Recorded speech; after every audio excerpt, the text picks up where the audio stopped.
desde que as conversas nos bastidores da Fórmula 1 começaram a circular sobre o futuro de Gabriel Bortoleto dentro da Sauber, futura Audi. Uma figura experiente e influente passou a observar tudo com mais atenção do que a maioria imaginava, Fernando Alonso. O espanhol, cuja opinião sempre reverbera dentro do paddock, teria demonstrado um certo ceticismo em relação à permanência de Bortoleto na equipe. Não porque duvide do talento do brasileiro, mas porque enxerga, com a frieza de quem já viu todas as viradas possíveis no esporte, que o ambiente da Sauber pode não ser o melhor para seu desenvolvimento a longo prazo.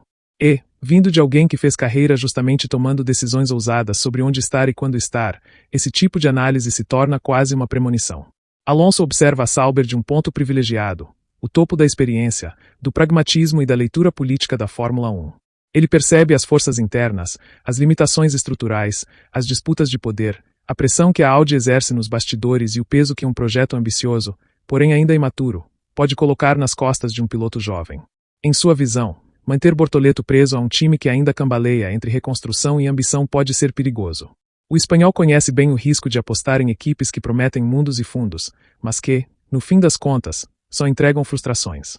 Segundo o raciocínio de Alonso, o brasileiro corre o risco de ser engolido por uma equipe que ainda não encontrou sua identidade. Em um momento em que a Audi tenta acelerar seu projeto e transformar a Sauber em uma força competitiva, há uma turbulência natural, uma disputa entre a mentalidade antiga e os novos executivos que chegam com ideias diferentes, nem sempre alinhadas com os ciclos da Fórmula 1.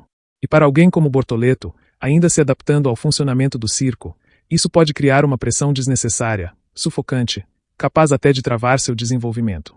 Em conversas informais no paddock, Alonso teria deixado claro que, para um piloto jovem, o mais importante é estar em um ambiente onde possa crescer sem o peso de expectativas gigantescas, sem a cobrança desproporcional que vem com a promessa de futuro brilhante.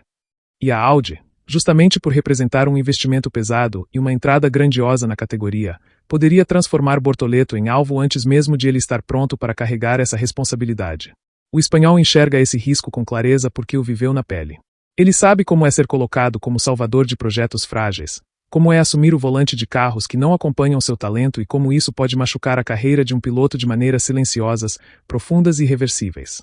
Para Alonso, a verdadeira ameaça não está no desempenho atual da Sauber, mas no que ela pode se transformar quando o cronômetro começar a cobrar resultados mais concretos. Ele sabe que grandes montadoras chegam com ambição, mas também com impaciência. E impaciência, na Fórmula 1, costuma ser veneno puro para pilotos em formação. A pressão interna aumenta, decisões precipitadas são tomadas, diretores entram e saem, engenheiros mudam de função, e o ambiente, que deveria ser estável, se torna caótico. Nesse caos, pilotos jovens são os primeiros sacrificados. O espanhol também teria apontado um ponto crítico: a possível chegada de pilotos experientes à Audi, como Max Verstappen ou até outros nomes de peso, diminui naturalmente o espaço de crescimento de alguém como Bortoleto. Não é apenas uma questão de convivência ou comparação. É uma disputa estrutural por recursos internos, por atenção da equipe, por prioridade na evolução do carro. Alonso sabe, porque viveu isso, que equipes tendem a concentrar esforços em quem traz resultados imediatos, e esse é um campo onde jovens ainda não podem competir de igual para igual. Em sua análise, ele vê um risco claro.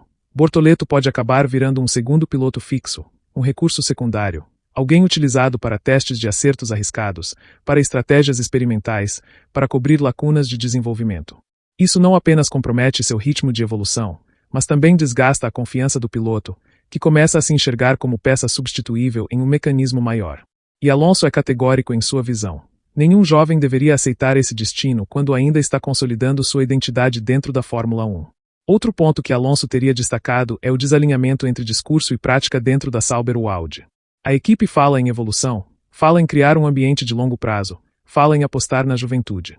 Mas, nos bastidores, o movimento é outro: busca frenética por nomes grandes, pressão por resultados imediatos, reorganização interna que não respeita ciclos de aprendizado. Alonso vê isso com clareza porque conhece o mecanismo, e sabe identificar quando um projeto ainda não atingiu maturidade suficiente para lapidar um talento.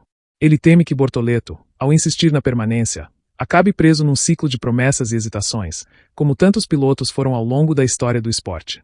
E há ainda a questão do próprio estilo de Bortoleto.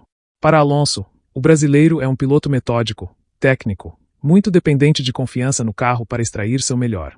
Ele não é do tipo que se adapta instantaneamente a um pacote instável. Precisa de estrutura, precisa de engenharia alinhada, precisa de estabilidade emocional. A Sauber, no entanto, está passando por um processo de ruptura interna que pode abalar exatamente essas 3 camadas. A chegada da Audi traz investimento, mas também traz expectativa, traz reorganização, traz a inevitável turbulência estrutural que toda grande fusão carrega. Em um ambiente assim, pilotos jovens enfrentam um desafio extra, o de sobreviver emocionalmente. Alonso não verbaliza diretamente seu pessimismo em entrevistas, mas sua postura nas conversas privadas indica que ele acreditaria em um caminho alternativo. Talvez uma equipe média mais estável, talvez um lugar onde o piloto possa ser visto como um projeto de longo prazo, e não como uma peça no tabuleiro político de uma grande montadora. O espanhol costuma repetir, em análises internas, que a verdadeira força de um piloto jovem não está apenas na velocidade, mas na capacidade de crescer em um ambiente fértil. E, no momento, ele não enxerga esse ambiente na Sauber. Outro ponto crucial em sua visão é o impacto psicológico do ambiente de incerteza. Alonso sabe que jovens pilotos, mesmo talentosos, são profundamente afetados pela falta de direção clara. Se Bortoleto passa a temporada inteira tentando adivinhar se será prioridade, se terá carro competitivo, se a equipe acredita nele ou se está apenas aguardando a chegada de um nome maior, isso cria um desgaste interno que mina o foco. O espanhol já viu isso acontecer inúmeras vezes e acredita que um piloto em ascensão precisa exatamente do oposto. Precisa de clareza, precisa de uma equipe que declare publicamente e internamente que acredita nele. E, até agora, Alonso não enxerga isso vindo da Sauber. Tudo isso faz com que o espanhol, mesmo admirando o talento do brasileiro, não veja com bons olhos sua insistência em permanecer no projeto. Para ele, Bortoleto está sendo fiel demais a uma ideia, quando deveria ser fiel à própria carreira. Está apostando na promessa de que a Audi será competitiva, quando a realidade é que ninguém sabe ao certo como será o desempenho da montadora em 2026 e além. Alonso não condena a escolha do brasileiro, mas teme que ele esteja prestes a repetir um padrão que já destruiu carreiras brilhantes: a lealdade equivocada a projetos instáveis. Em sua leitura pragmática, Bortoleto deveria se abrir a outras possibilidades, buscar conversas com equipes que valorizem sua evolução,